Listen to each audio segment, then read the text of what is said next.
welcome everybody. I'm really thrilled to have this event this evening and a wonderful poetry evening to celebrate the work of Elder Jacobson and our runner-up to the 2022 Sundog Poetry Award, Raymond Hudson. So I'm just really excited to introduce him as well. As I said, or as Drew said, I'm Meg Reynolds. I'm the board president at Sundog Poetry, and I'm going to talk a little bit about Raymond Hudson. In the course of the Sundog Book Awards history as board members, we have this incredible privilege of reading some of the work of extraordinary Vermont poets and learning more about those among us with careful and deliberate minds that are at work collecting for now and for those that come after us.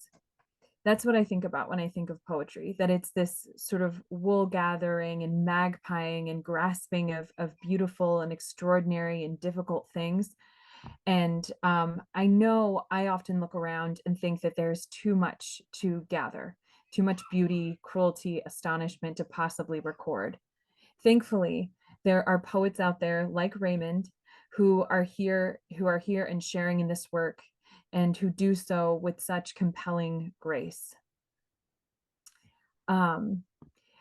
Ray Hudson has been published in the Cold Lake Anthology, Zig Zag Lit Mag, Ice-Floe, International Poetry of the Far North, and such obscure places as the Journal of Environmental Ethics. Formerly of Alaska, most of his writing relates to the history and culture of the Aleutian Islands, the volcanic island chain that extends from Alaska's southern coast. His most recent book, Ivory and Paper, Adventures in and Out of Time from the University of Alaska Press, is a young adult novel set among the mythology and history of those islands. So in reading Ray's work, it is really thrilling to me that he has a set of poetry, but also that his voice is participating in the YA conversation, that young people are also reading his work as well. Raymond's poems are as worshipful of language as they are the natural world.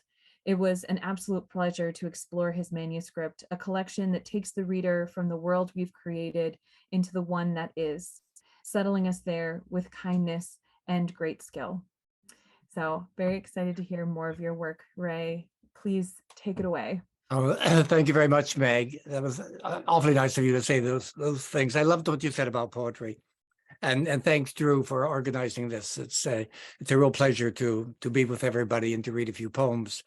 Before we started, we were talking about how we were sort of barricading our dogs out of the room so they wouldn't interrupt our reading. So I thought I would read a poem that I wrote about. My wife and I have two dogs, and this is the one we received not so long ago. And the poem is called Homeward Bound, which is the name of the Addison County animal shelter where we got the dog. Standing among the fallen leaves between me and his next meal, the pup rescued from a truck stop in Florida has never known such joy. He gives back what the world gives him abundantly and unsolicited. Under, above, among, beneath, beside me. I know little about this world and nothing about the next. I know this is our only chance.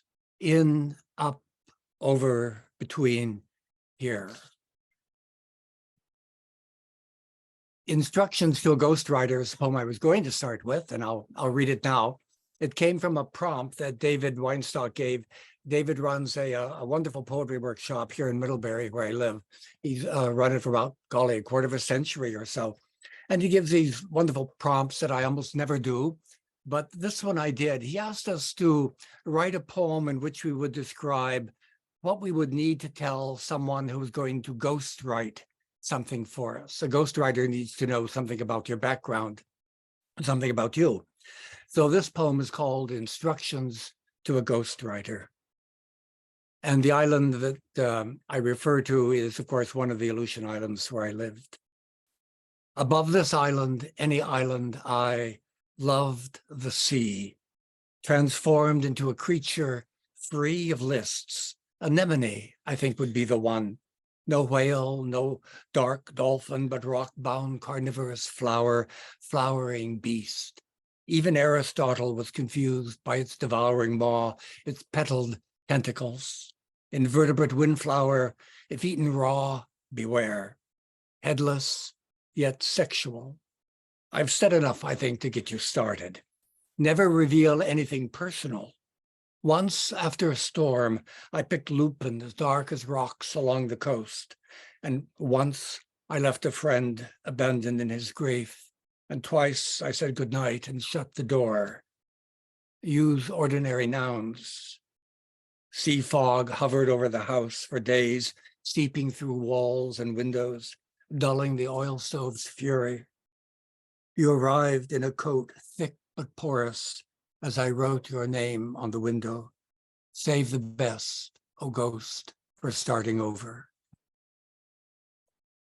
And here's a poem that has a reference to one of the Unanga origin stories, people of the Aleutian Islands. It's called Whitefish Language. Every morning I adjust the light to retard the inevitable fading and to welcome visiting children. They love the white fossil fish. It swims against the current and doesn't move. Everything else moves. They try to stand that still. They ask if it is real, more real than a painting, I say. If they were older, I would tell them how a man fell from the sky. He was not a man, and the woman who fell with him was not a woman. That is how origin stories begin. We are something, and we become something else. The stone fish touches the falling man. I am that woman, that man, stellar and embryonic.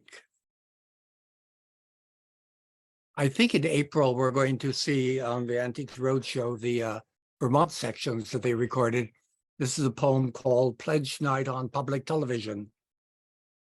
Our host for tonight's Antiques Roadshow has entrenched himself behind the Renoir. Please stay tuned. Only your support makes it possible for us to continue vulnerable as we are. Like him, I could fall in love with that painting of a waitress, a blue so dark it can't be blue among the white jonquils and bits of shattered glass, and confess that yes, I was singing through an upstairs window in a broken voice. Thank you for being patient. Even now the world tilts toward the sun. The guards have removed the painting. Our host is almost himself again. Thank you, thank you. Let us start with this sword your uncle found on the plains of Abraham. The workshop I attend, we often discuss our poems, and so often when I'm asked what my poem means, I have really no idea. And this is one of those poems. It's called Common Language. The world is the only word we have. We have no other vowels or consonants. As song is to harvesting, I am to you. Don't say yes when no will get you what you want. Say maybe, if is good. I've always liked perhaps. Say dream and gardening. I had a canvas tent and pitched it in a lake. Say float, regret. This is where we are, what we've been given, if you like, a small bead strung upon a golden thread. Say stars and galaxy. Pretend you love me. I can do the rest. The poem called Reading in the Far Field at the Winter Solstice refers to the last book of Theodore Retke called The Far Field. And so this is Reading in the Far Field at the Winter Solstice. I want to remember him, however difficult, however dark. I want to walk through that door. I want to imagine what he didn't complete, the unfinished stanzas, the exiled self. Like a wounded bear, he roved from class to class, his bright Mexican satchel crammed with papers and mice. It's officially winter. It is, it is. There are enough pages in his last small book. There are, that when I move my lips, his breath comes back, and the words he shaped take shape in my throat. And the next poem was occasioned by a trip I made. I'm a Baha'i, and I did a pilgrimage to the Baha'i World Center in Haifa, and then I went on to Iran and visited Isfahan and Shiraz. And in Isfahan, I was taken to the grave site of two brothers who had been killed for their beliefs in the 19th century. And so this is called At the Grave of the King and Beloved of Martyrs. At dusk, and in the warmth of a July evening, after the towering blue mosaics and uniform shadows of the great mosque of Isfahan, I was trying to see the world the way I see a painting. I was looking at the world. I didn't understand the words chanted in the tablet of visitation, or what it meant to be a member of a martyr's family and ready for the repetition that was inevitably to come. It came after I left, my visa stamped, my prayers completed. But that evening, I was given cold water in a cup and greeted as though I belonged there, as though I had come back after being gone for too long. And my last two poems are about amphibians. The first one is called Sentinels, and I wrote it after hearing David Wake speak in Philadelphia, I think it was. David was an evolutionary biologist, the first to warn us about the decline in frogs and salamanders and other amphibians. And this is the poem that Meg mentioned, was printed in the Journal of Environmental Ethics, or a longer version of it, I guess. So Sentinels. The marsh is silent. Oh, I should say that before in the foyer where David gave the talk, it was filled with glass cases full of these exotic frogs. I'd never seen so many varieties of astonishing-looking amphibians. Okay, the marsh is silent, water and grass, no high, brief pinging or contrabass. An avalanche of species, breeding stock gone. Tree barked boulder, blue porcelain clown, ruby-bellied emerald, golden harlequin. Eyes all over their skins, tongues all over their skins, eating our air. Older than amber, older than any god in Kansas or China. Frog prince, frog totem, older than bear. And the last one, another amphibian poem, is dedicated to the people that go out in the spring and help amphibians cross the road. Just a couple of days ago, I saw in the Addison Independent that they're calling for volunteers again this year to help them with that. So this is dedicated to those people who do that, and to those who also build the culverts that allow the amphibians to go under the road. It's called The Rescue. In the dark, an hour after the first, is it the first spring rain, and warm enough for me to think about not wearing a coat? Salamanders are crossing the road, gold nuggets on their black amphibious skins. I want to thank those who stand in the road, stopping traffic, and stoop down, bend, and carefully this, in the palm, these extensions of night are carried to safety. Because you would carry me also to safety. I truly believe this, stranger. You have done so repeatedly. Thank you very much.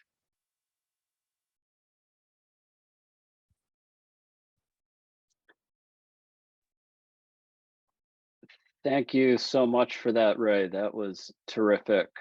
I just want to remind everyone, if you have questions or comments for Ray, please hold those until the end. We will have time for a Q&A. Really enjoyed hearing those last two poems about amphibians. Interesting connection there. Introducing our next reader is former Poet Laureate of Vermont, Chard DeNiord. Take it away, Chard. Thank you, Drew. And thank you, Ray. Wonderful reading. It gives me great pleasure to introduce Mary Elder Jacobson to you this evening. Mary lives in rural Vermont, where she works in editing, the arts, and local community interests. After receiving a BA in art with honors from Goucher College, Mary earned an MA from the writing seminars at Johns Hopkins and an MFA from the University of North Carolina at Greensboro. Her poetry has appeared in journals such as Cold Mountain Review, Four-Way Review, Green Mountains Review, and Cincinnati Review.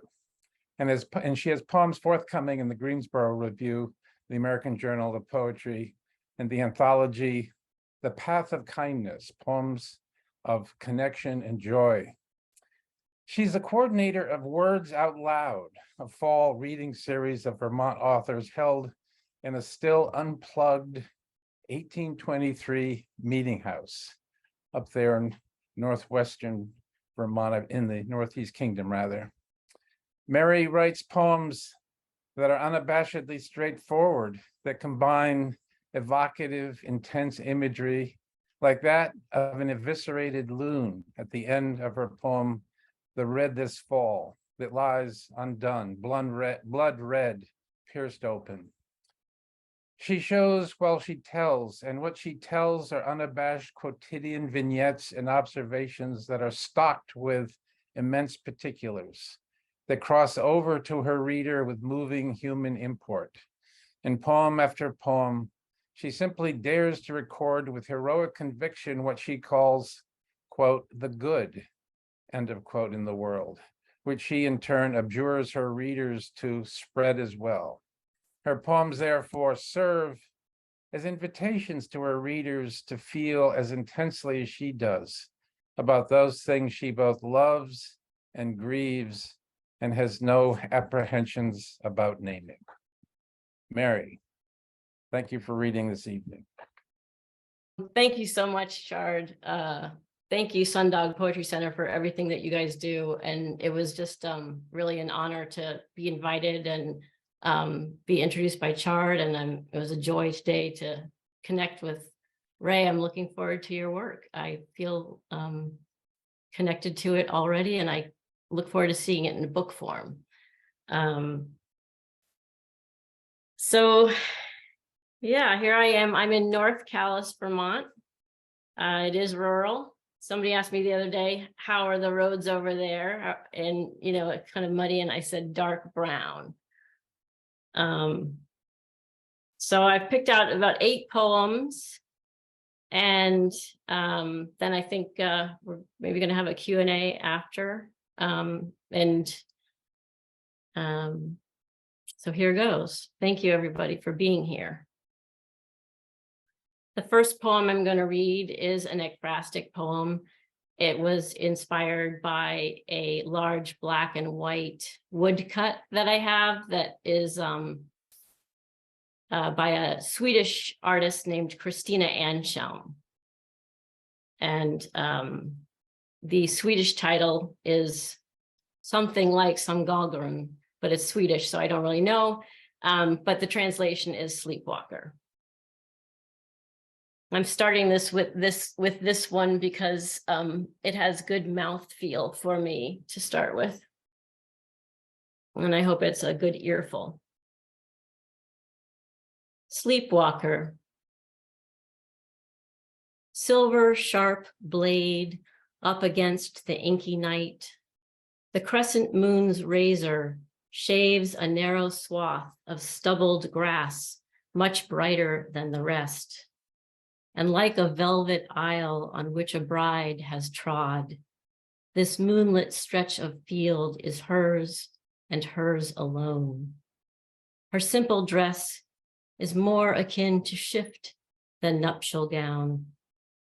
It is the night she wears and weds, and in a trance of dark and light, she moves away toward waking, and all married is.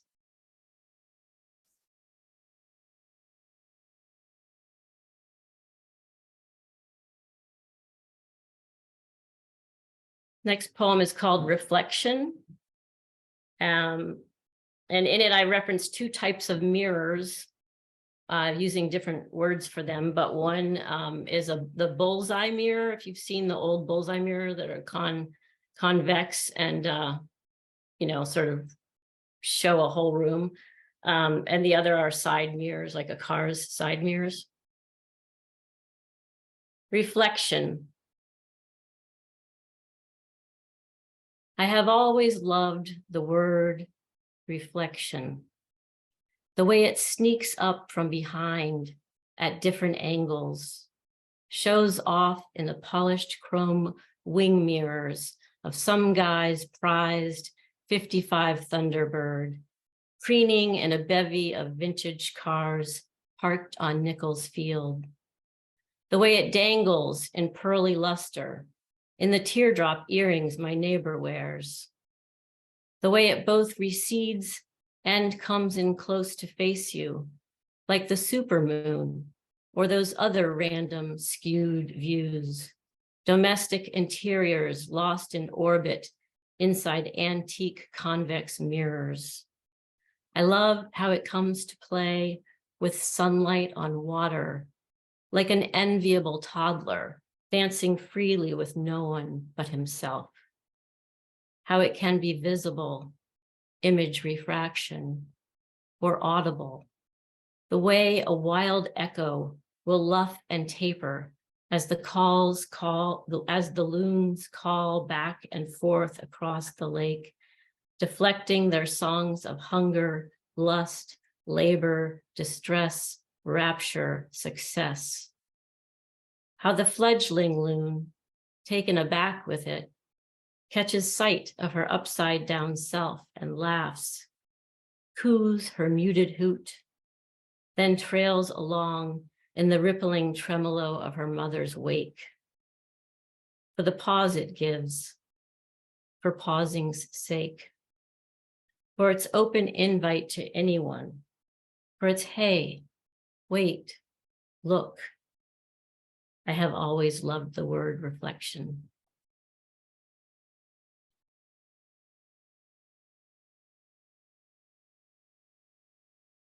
Is the sound good? I'm having a screen in front of me that's telling me to unmute myself. Sorry. All right. So that poem was very much a poem of my own lived environment. And this one is another.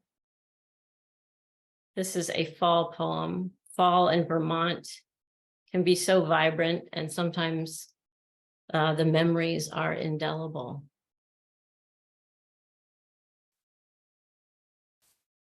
The red this fall. It is the red I won't forget. The fire engine red of taillights blinking, the road pulsing as leaf peepers braked for fall, high bush cranberries, their ruby reds aglow, that shiny, idled stop sign red sports car, a couple snapping selfies next to flame red leaves, my son's face, flushed from rushing upstairs to find me, writing by the window. I'd heard the door slam shut. Mom, his mouth quivering. The baby loon is dead. I won't forget it. The red that caught his eye while he was paddling. The red on shore that wasn't someone's forgotten towel, but as he grew near was clear. The winged young life undone, blood red, heart pierced open.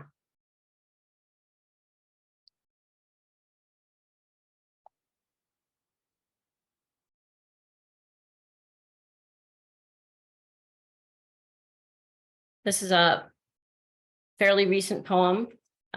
This is called Between Here and There, and it was written about a year ago in February 2022. Between Here and There. North Calais, Vermont, February 2022. Between here and there, between the sun and me, more than 90 million miles. Between Ukraine and me, a full 7 hours. Between windows, the hope chest that my father built by hand for me. Inside, decades of memories. Across distance and time, how struck I am by this one sun, how it can warm my cheek right here and also glisten there on tear-stricken cheeks of children roused from bed, fleeing with mothers on foot, feels like forever, hands clasped, leaving their fathers behind to help the heroes to save their homes.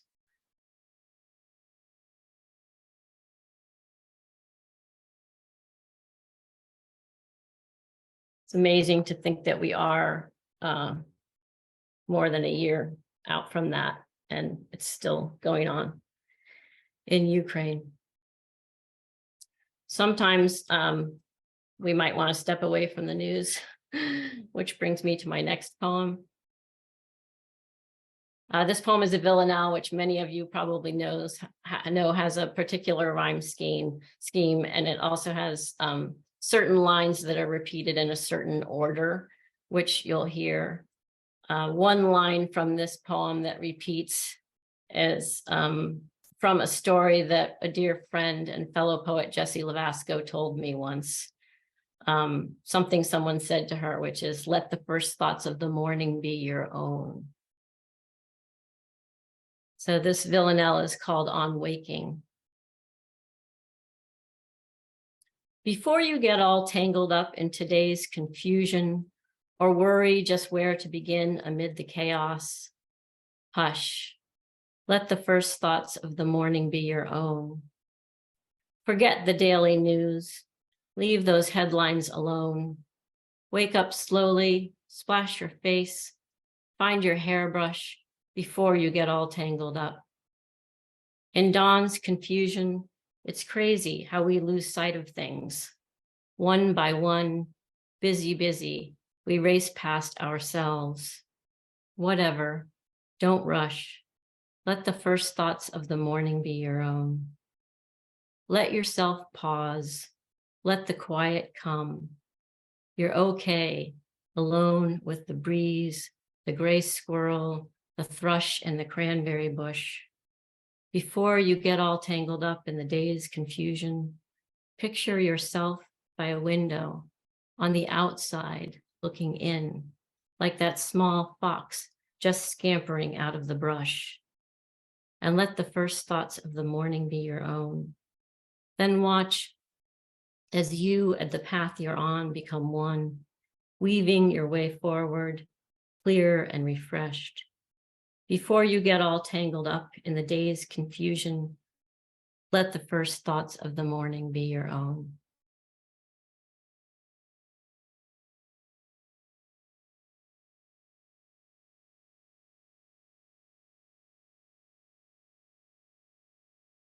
I do have to put the news aside sometimes, but I am a fan of the news. I had an early morning paper route from about 5th grade to about 12th grade. So newspaper terms are familiar to me. This poem is called Above the Fold, and you probably know what that means, but on the front page of a paper, when the paper is folded, it's the part that is at the top of the page, so it's sort of prime real estate. This poem was inspired by a photo that appeared above the fold on the front page of the Times Argus. It was taken by Jeb Wallace Broder. So here we go. Above the fold. A stroller in front of her, a ribbon of toddlers tied on behind her. The caregiver takes small steps along Montpelier's salted sidewalks, front yards of snow melting to her left, paved roads kept plowed, running like rivers to her right. January thaw. The sun shines. She believes in getting out each day, believes spring might be just around the next corner, believes in safety first.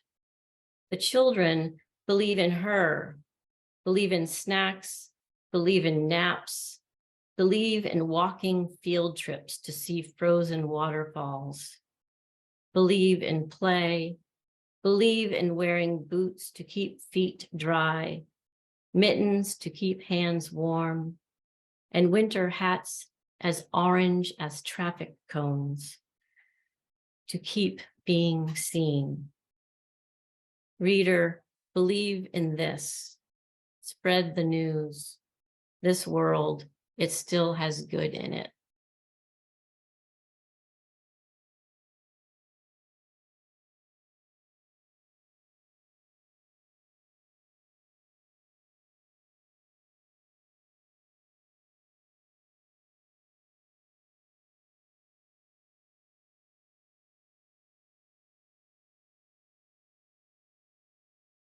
This poem is called The Sky Breaks and You're on Your Own. And as an aside, just the snow this winter has been sort of all or nothing. It seems like kind of like the tide's high and low, or we've had snow to do things in, or, you know, more than we can handle, or not enough. The sky breaks and you're on your own.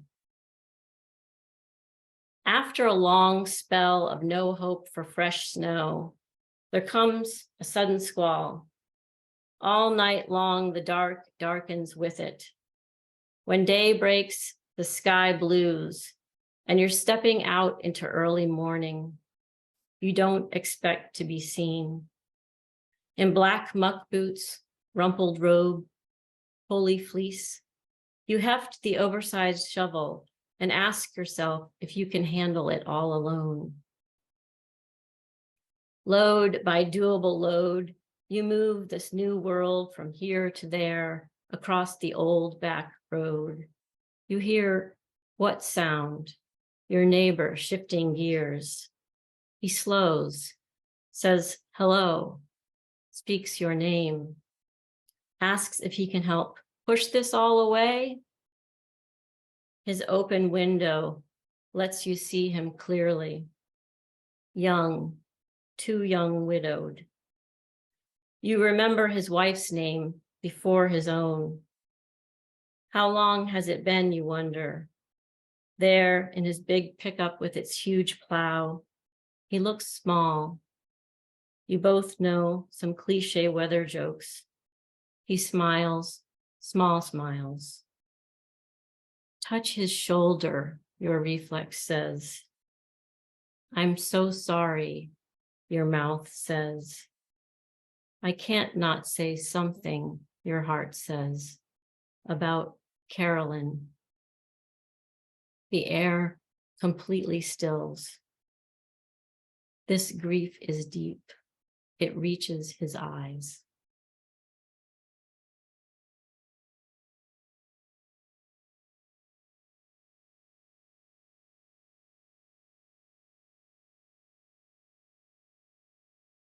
I think I'm going to read a little tiny poem. Just stick this in here. This is just a fun poem. This is called Squirrel. Maybe it goes with the tiny amphibians on our small creatures list. Squirrel. Scampering, scampering, I am, an ampersand you track on snow.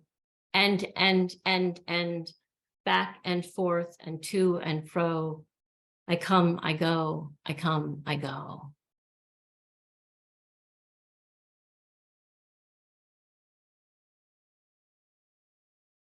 I'm going to read two more poems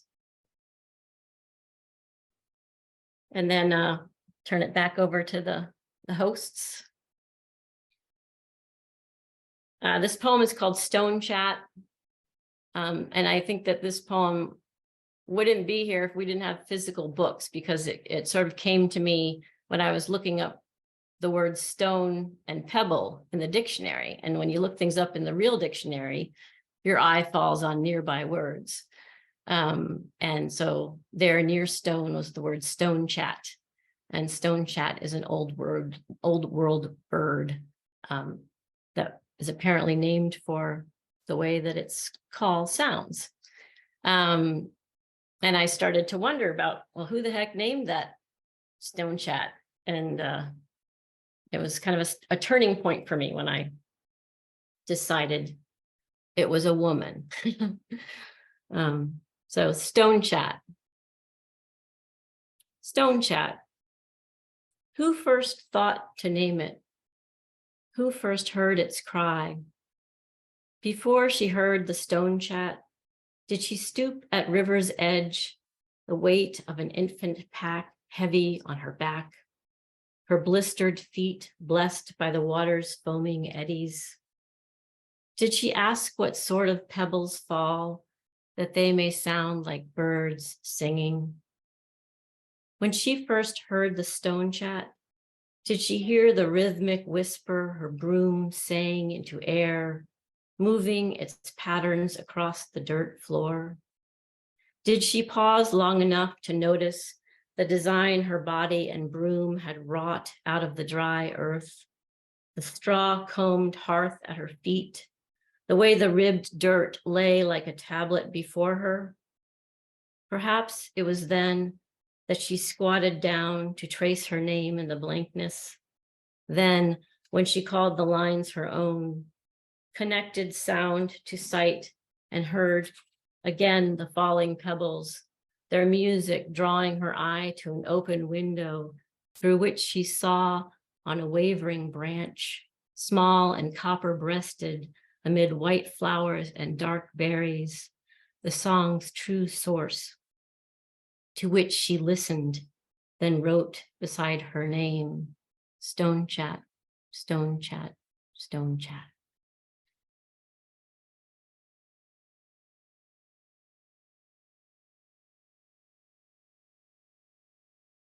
And this is going to be my last poem for the evening. Thank you all for being here and letting me say you some poems. This poem is called Hourglass, and we might have a visual aid from Drew. This is a shape poem, and it's also a mirror poem. So the lines mirror each other in a sense. Hourglass. Oh, hourglass, is this where our time begins or where it stops? When will we learn to tell the bottom from the top, to see how the one side's full, the other's not? These sands of time, grown dry, still weep, grain after grain, always spilling away, all at once and one by one, sifting, shifting scales of time atilt, another hour trickling on and on to meet, drip, drip, drip, its tipping point, to point its tipping, drip, drip, drip, on and on to meet another hour trickling, shifting scales of time, atilt all at once and one by one, sifting grain after grain, always spilling away these sands of time grown dry. Still, weep to see how the one side's full, the other's not. When will we learn to tell the bottom from the top? Oh, hourglass, is this where our time begins or where it stops?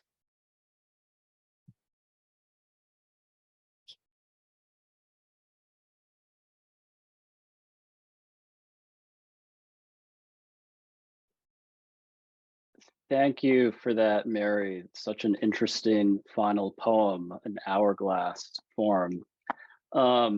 You had a lot of interesting forms in there, villanelle, an ekphrastic. Maybe you could talk a little bit about just your process and how you come to write with these forms, like, you know, hourglass. How did you even think to do that? Does the form inspire the poetry, or is it or do you just stumble upon these forms? So maybe you could just talk for a moment about that, and then we'll get some additional questions from others. Well, it is hard to talk about. I think Ray touched on that when he said people ask him, you know, what his poems about. He says, I don't know, or how do you write them? I don't know, or something. It's like these moments come, and I enjoy. I think of myself as a trainee in form, I guess. I enjoy the structure that form can provide. It's sort of like being contained within a sandbox and having to be creative. So I find it a challenge. It's like a puzzle. And I don't know, I've written a couple poems, like the reflection poem, the first line and the last line are the same. And I've written like a little skinny sort of mirror poem. And I'm not sure why the hourglass came to me, but once I got the idea in my head, I think I'm also fascinated by what you can do with how you can twist the same words around and repunctuate them and come up with a different, different syntax and have it do something else. Absolutely. All right. If anybody has questions, please post them in the chat or just raise your hand and I will find you. We do have one question in here for Ray. Allison is asking, how did you get started writing? Well, a good question. I don't know. I mean, I was a slow learner when it came to reading. I don't think if I understand what I was told as a child, I didn't really learn to read till I was 7 or 8. And so it didn't come from an early exposure to the written word. It might have come to an exposure to the auditory word, because I think my parents, my father especially, would read to me. And so the language, I think, just sort of got embedded in me somehow or other. But the written word, I think, came very slowly and painfully. And now most of my writing is Alaskan history and ethnography, and poetry is sort of the opposite. It's a wonderful release. It's like throwing open all the windows and doors and letting the air come in, and whatever it brings along with it is super. And so it's very haphazard at times. But I love the idea that Mary was talking about working within the confines of a form. I've tried, I've written some sonnets and so on, and it's very liberating in many ways. So as to how I started writing, I don't know, probably just, it may have been assignments by teachers in school, who knows? Absolutely. I do have a question for you, Ray. I'm just curious. I know the Aleutian Islands feature prominently into your writing, and you spent a lot of time up there. Just wondering how your connection to that place, how that sense of place influences your work continuing now that you're in Vermont and have been in Vermont for some time. Does that still influence your writing? Yeah, I went out to the Aleutian Islands. I'm from Washington State originally, and I went out to the Aleutian Islands right after getting a bachelor's degree. I got a bachelor's degree from the University of Washington in philosophy, and there's really nothing you can do with that kind of a degree, and except to go on to college maybe. But I met someone who said they had a difficult time getting teachers out at this town in the Aleutian Islands, the town of Unalaska. And so I applied and they accepted, and I went out. And so I was very young, and I stayed for about 30 years.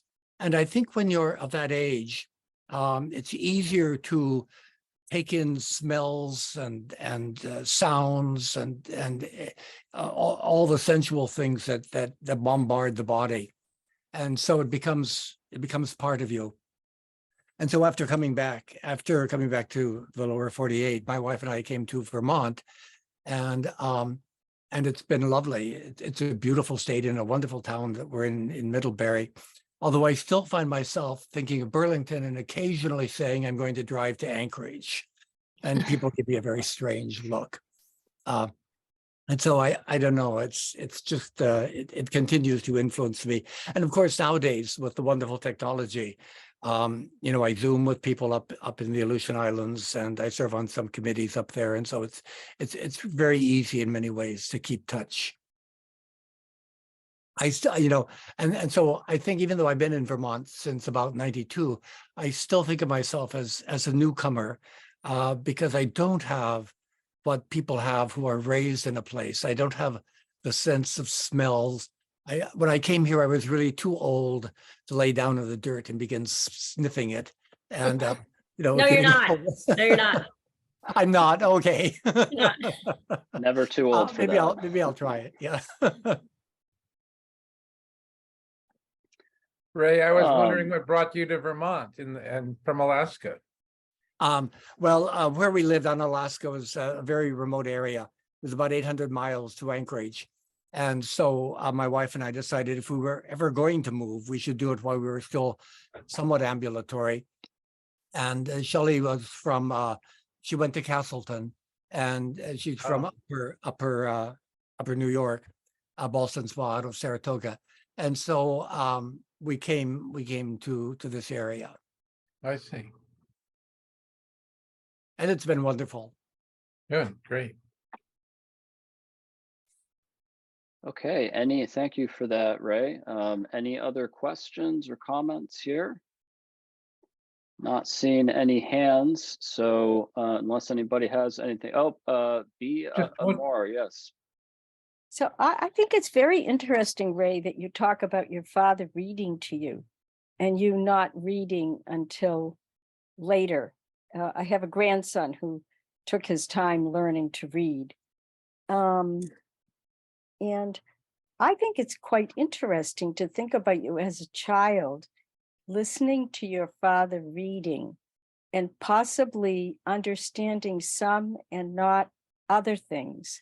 And there's a kind of mystery to that.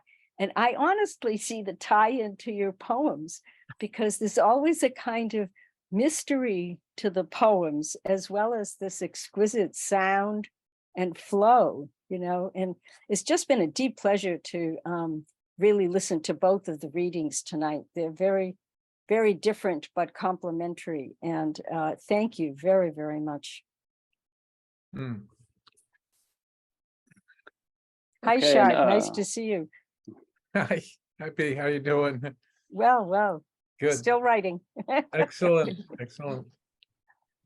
If anyone else does have a question, feel free to just unmute yourself and ask that, or you can, if you're not on video, you can click the reactions button on the bottom of the Zoom application, and there is a raise hand option in there.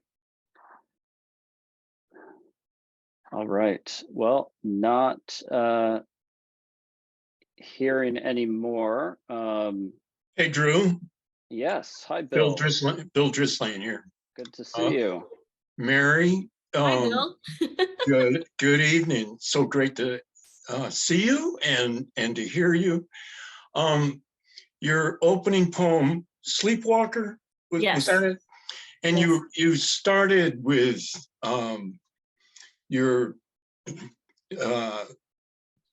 the sounds. You were, so tell us about the sounds of that poem, and how they've inspired you.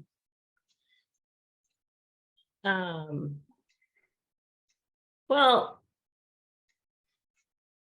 let me see if I can have it in front of me if I'm gonna say something here.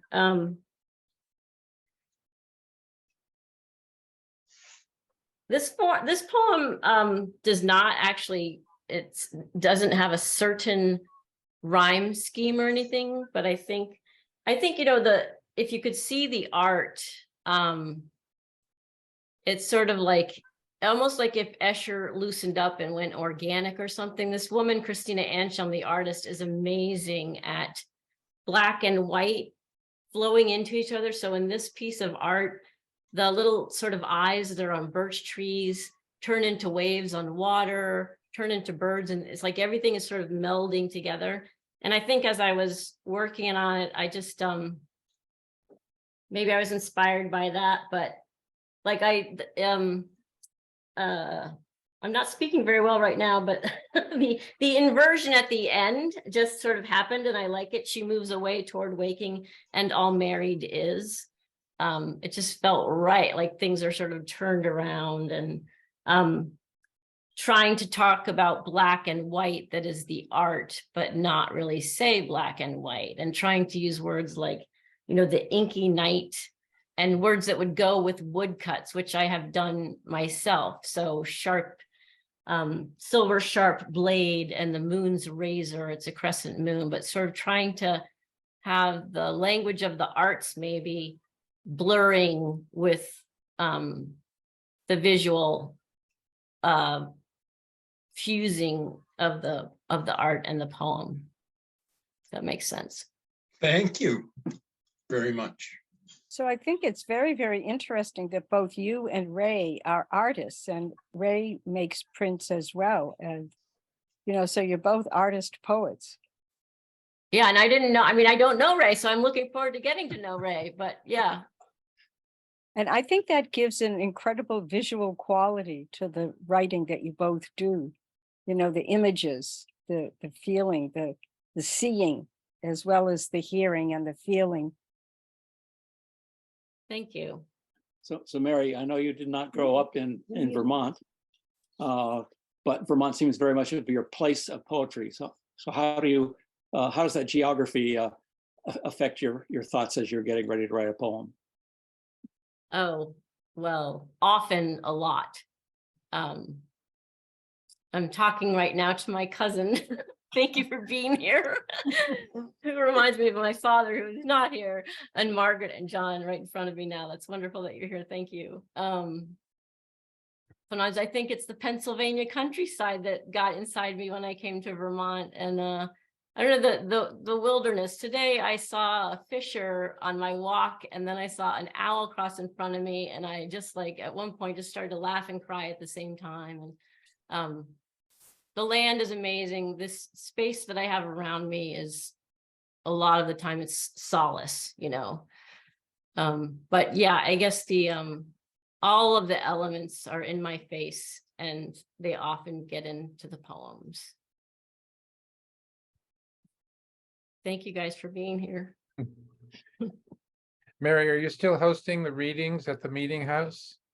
We will be having every year. I feel like every year is a question. Will it happen this year? But yes, at the Old West Church, the Words Out Loud reading series, because it coincides with Art at the Kent exhibit, and it'll happen again this year.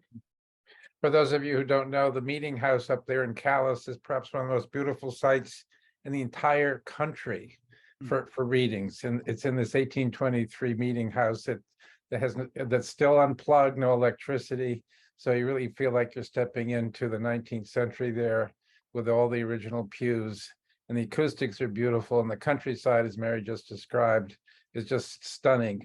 And I just encourage you, if these readings come back, to make it to the Meeting House at some point if you can.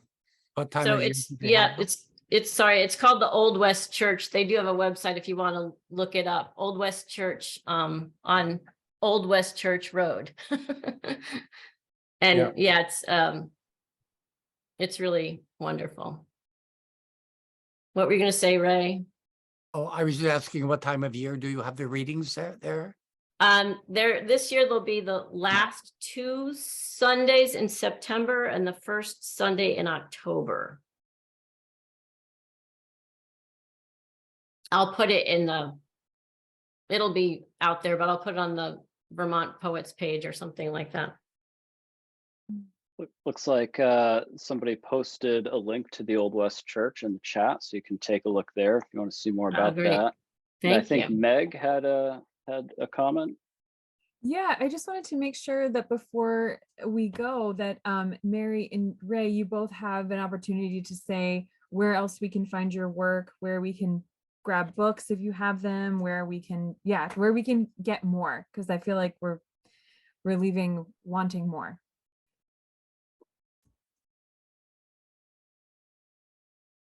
Well, I don't have a book, but if you Google my name, you'll come up with some online publications, I think. There's a number out there. And I'm on Instagram, Mary Elder Jacobson. I'll post things on there when I have them. I publish occasionally. I have a poem coming out in the latest issue of Zig Zag Lit Mag, which is a wonderful little magazine that's produced here in Addison County. It's for people who live, work, or loiter in Addison County. And and their 14th issue is coming out. They've really, it's quite amazing. They keep going. They'll have a poem in that coming out this coming Sunday. Wonderful, thank you.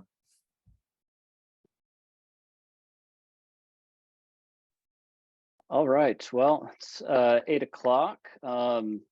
thank you all so much for joining us tonight. Thank you, Ray. Thank you, Mary. It was a pleasure having you read. And thank all of you for coming. And thank you, so many of you donated for this. We really do appreciate that.